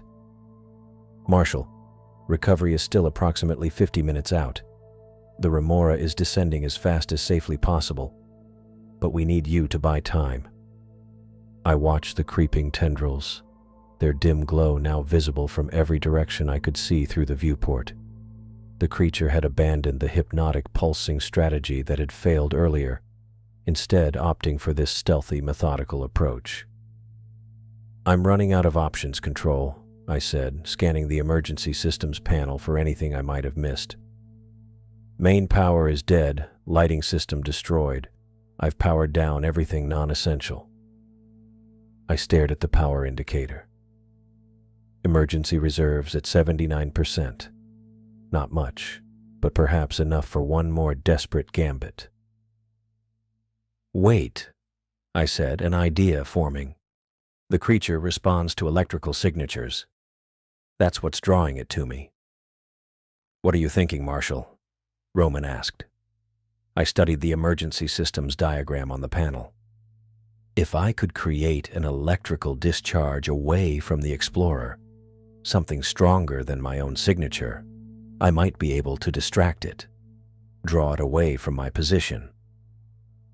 How would you generate that kind of discharge? Sophia asked. I traced the power distribution lines on the diagram. The emergency battery system. if I could rig a way to send a controlled discharge through the water at a distance from the explorer. Marshall, you're talking about deliberately shorting out part of your emergency power, Sophia warned. That's extremely risky. I know, I admitted. But I've got enough reserve capacity to sacrifice some power if it buys me time. I looked around the cabin, thinking quickly. The external sample collection arm was still intact, though without main power, I couldn't extend or manipulate it. But the electrical connections to it were accessible through the maintenance panel near my feet. I'm going to try something, I said, kneeling awkwardly in the confined space to access the panel. The sample collection system is powered down, but I can rewire its connections to the emergency battery. I removed the panel cover and examined the wiring. The collection arm had its own dedicated power coupling that could be repurposed. With careful manipulation, I could create a circuit that would deliver a powerful electrical pulse through the water several hundred meters away from the explorer. Control. I'm preparing to send an electrical discharge approximately 300 meters off my starboard side. I'm hoping it will create a stronger signature than the explorer's systems. Understood, Sophia replied. But Marshall, be careful. You can't afford to compromise your emergency power. I finished the rewiring, creating a crude but functional circuit that would channel power from the emergency battery to the external coupling of the sample collection arm. A timer switch would allow me to control the duration of the discharge. Through the viewport, I could see the bioluminescent tendrils continuing their approach, now less than 50 meters from the explorer. I needed to act quickly. Preparing to discharge now, I reported, setting the timer for a 3-second pulse. Here goes. I activated the circuit. The emergency power indicator dipped slightly as electricity flowed through the improvised system. Outside, nothing was visible at first, but I kept my eyes on the bioluminescent tendrils. For a moment, nothing changed. Then, suddenly, the pattern of the lights shifted. The tendrils nearest to the starboard side paused, then changed direction, moving away from the explorer toward the location of the electrical discharge. It's working, I said, unable to keep the surprise from my voice. The tendrils are responding to the discharge. They're moving toward it. The strategy had worked, at least partially. Some of the bioluminescent structures had diverted toward the electrical disturbance, but others continued their approach from port and below. I need to try again, I said, resetting the timer. This time I'll target a different area. I adjusted the circuit to direct the discharge to a different external coupling point, this one located on the port side of the explorer. When the preparations were complete, I triggered another 3-second pulse. Again, the emergency power indicator dipped. Again, the bioluminescent tendrils reacted, those nearest to the port side changing course toward the new disturbance. The creature seemed confused, its coordinated approach now disrupted as different tendrils responded to different stimuli. I watched as the glowing structures moved away from the explorer, searching for the source of the electrical signals. Control, it's working. The organism is responding to the electrical discharges, moving away from my position. Good work, Marshall, Roman replied. Remora descent continues. 43 minutes to intercept. I checked the emergency power reserves. 71%. The discharges were depleting my battery faster than I'd anticipated, but the strategy was effective. I needed to be strategic with my remaining power. For the next 20 minutes, I continued the pattern, carefully timing electrical discharges at different points around the explorer, each time drawing portions of the bioluminescent field away from my position. The creature seemed increasingly disoriented, its hunting strategy disrupted by the conflicting signals. My power reserves continued to drop, 64%, then 57%, then 51%. I was gambling with my life support, but the alternative was worse. Marshal Remora has reached 3,000 meters, Sophia reported. Intercept in approximately 15 minutes. I checked the sonar. The main body of the organism remained below me, but its tentacles and bioluminescent structures had spread out, following the electrical signals I'd been sending. I had managed to buy precious time. I can see the recovery cables, I reported as the long, reinforced steel cables came into view, descending from above. They're about 200 meters above my position. I prepared one final electrical discharge, this one stronger than the previous pulses, directing it to a point far below and away from the explorer. As I triggered the circuit, the emergency power indicator dropped sharply to 43%. The bioluminescent field reacted dramatically, the majority of the tendrils suddenly changing direction and descending rapidly toward the powerful electrical signature. For the moment, the area around the explorer was clear. The recovery cables continued their descent, now less than 50 meters above me. I watched them approach, fighting the urge to hold my breath. So close now. 30 seconds to cable contact, Sophia reported. Prepare for recovery procedure. I monitored the sonar, watching the organism's signature. It remained focused on the area of the last electrical discharge, but it wouldn't be distracted forever. The cables reached the explorer, the magnetic locking mechanisms automatically securing around the designated attachment points with solid, reassuring clunks. Control, cables are secure, I reported, ready for ascent. Initiating recovery ascent now, Sophia confirmed. Hold tight, Marshal. I felt the explorer lurch slightly as tension took up in the cables, then the satisfying sensation of accelerated upward movement. The ascent rate indicator showed we were now rising at 3 times the previous speed. On the sonar, I could see the organism beginning to move again, its massive form starting to ascend once more. But the recovery system was faster. The distance between us was increasing. I slumped back in my seat, the tension of the past hours finally catching up with me. The explorer continued its ascent toward the surface, toward safety, leaving the extraordinary predator behind in the darkness. The sudden jolt of the explorer breaking the surface sent water cascading down the viewport. Light flooded the cabin, real sunlight, not the artificial glow of emergency systems or the hypnotic bioluminescence that nearly became my end. The explorer rocked gently as the recovery crane's massive hooks secured the submersible. Through the viewport, I could make out figures rushing across the deck of the Horizon. My radio crackled with Sophia's voice, clear now without the miles of ocean between us. Marshal, hold tight. We're bringing you in now. I nodded, though she couldn't see me, and gathered the sample containers. My hands were still shaking slightly, whether from adrenaline or the lingering effects of oxygen deprivation. I wasn't sure. The seahorse charm caught my eye, still taped to the console. I peeled it off and slipped it into my pocket. The explorer swung through the air, water streaming from its damaged hull, before settling onto the deck with a metallic groan. I heard the muffled sounds of the crew outside, voices calling back and forth as they secured the vessel. When the main hatch finally opened, letting in a rush of fresh salt air, I had to squint against the brightness. Roman's face appeared in the opening, relief evident in his expression. "Welcome back to the world of the living," he said, extending a hand. I took it, letting him help pull me up and out of the hatch. My legs felt wobbly after hours cramped in the explorer's cockpit.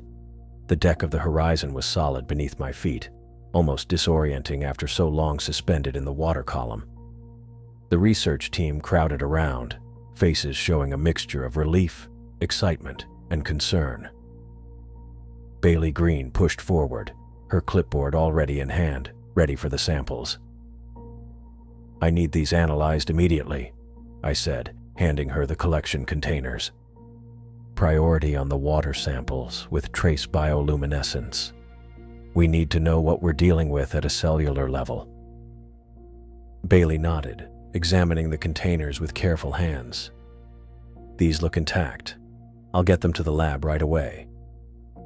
Roman guided me away from the Explorer, his hand on my shoulder. His eyes kept darting to my face, assessing. You look like hell, he said bluntly. Feels appropriate, I replied. I just escaped from there. As we walked toward the research center, I described what had happened after communications went down.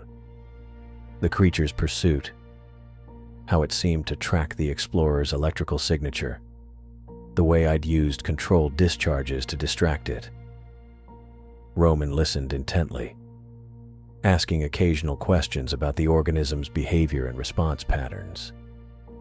The size alone would make this a significant discovery, Roman said. But the hunting strategy you're describing, using light as both lure and weapon, that's revolutionary. It's not just a predator, I said, trying to find the words to convey what I'd experienced. There was intelligence there, purpose. It wasn't just reacting, it was calculating. We reached the medical bay, where Milo Johnston was waiting. His neurologist's eyes were already analyzing me before I sat down on the examination table. How's your cognitive function feeling? Any lingering effects from the light exposure? Milo asked, pulling out a pen light and checking my pupil response. I'm thinking clearly now, I said as he moved the light from one eye to the other. But down there, it was like being drugged. The patterns pulled at something deep in my brain.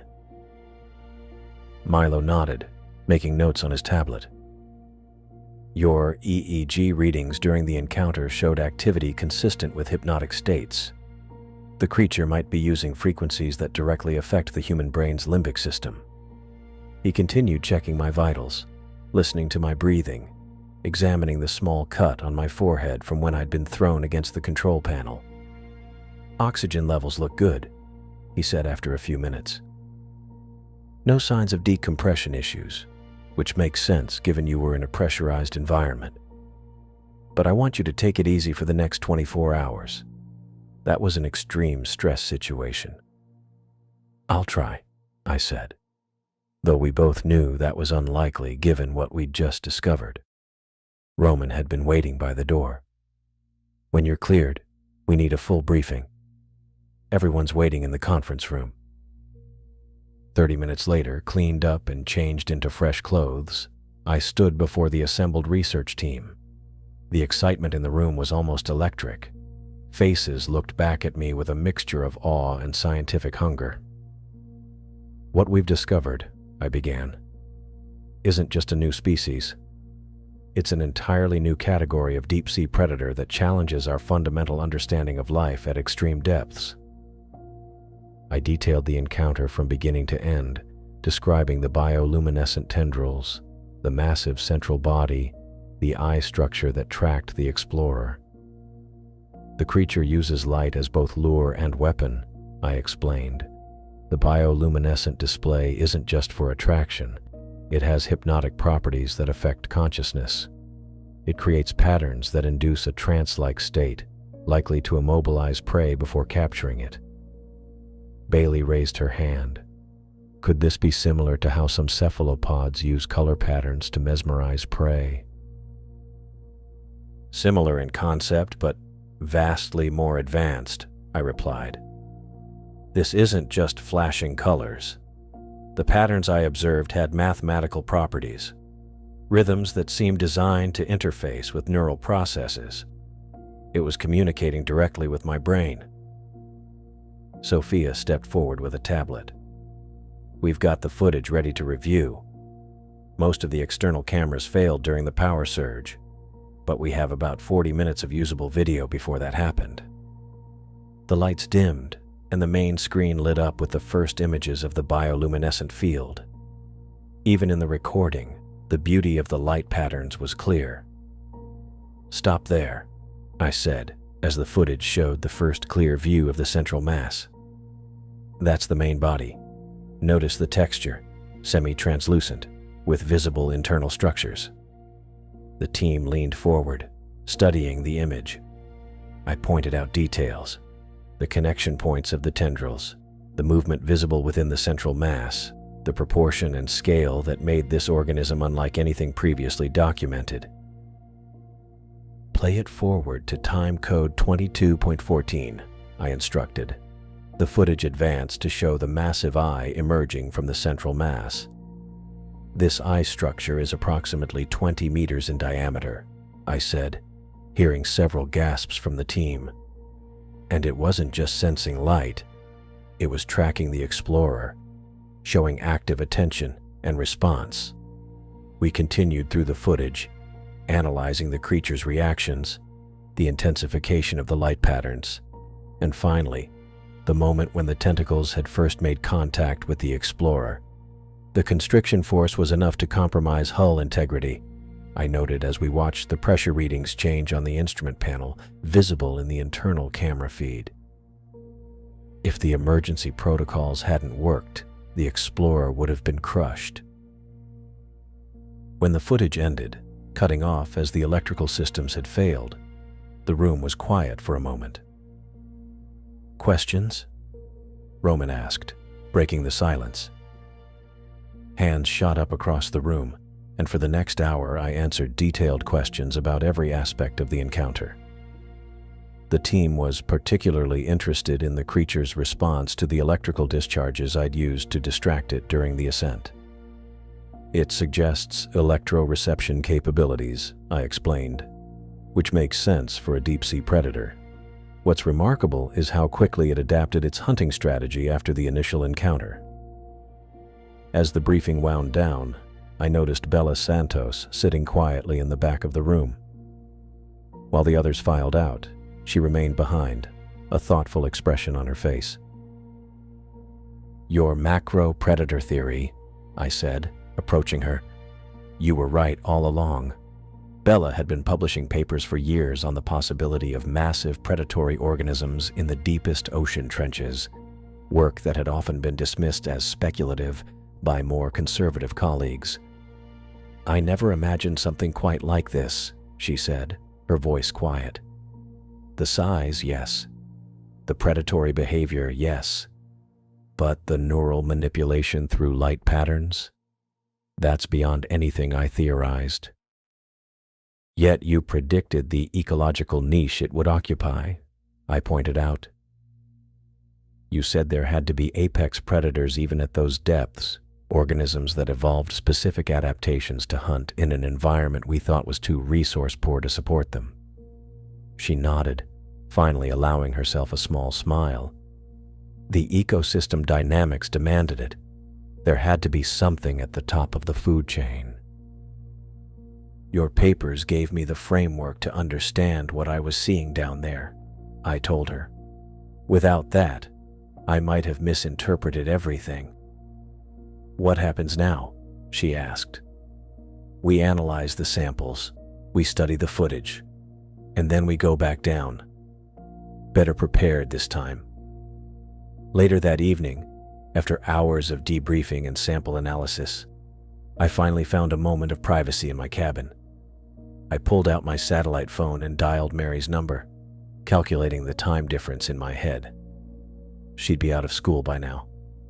She answered on the third ring. "Dad?" "Hey, kiddo," I said, feeling a wave of relief at the sound of her voice. "How's everything going?" "Good. We had a math test yesterday and I think I aced it. How's your trip? Did you find anything cool?" I smiled, looking down at the blue plastic seahorse charm I'd placed on my desk. "You could say that. And guess what? Bruce brought me luck, just like you said he would." "Really? What happened?" I gave her the simplified version of events, describing an amazing deep-sea creature with beautiful lights, careful to leave out the more terrifying aspects of the encounter. "Will it be in my science textbook?" she asked. excitement in her voice. "Someday I bet it will," I told her. "This is a pretty big discovery." After promising to call again in a few days and reminding her to finish her science project, I ended the call. The simple normalcy of talking with Mary had grounded me after the surreal experience of the depths. I couldn't sleep. My mind kept replaying the encounter, analyzing details, considering implications. Eventually, I gave up trying and made my way to the deck. The night was clear, stars scattered across the dark sky, their reflection dancing on the ocean's surface. The water below us looked so ordinary from here, impossible to imagine what lurked miles beneath. I leaned against the railing, feeling the gentle motion of the ship, breathing in the clean salt air. Roman joined me after a while, offering a cup of coffee. "Initial results from the samples are fascinating," he said. "The bioluminescent material contains compounds we've never seen before. Bailey thinks they might have applications beyond marine biology, possibly in neuroscience or even medicine."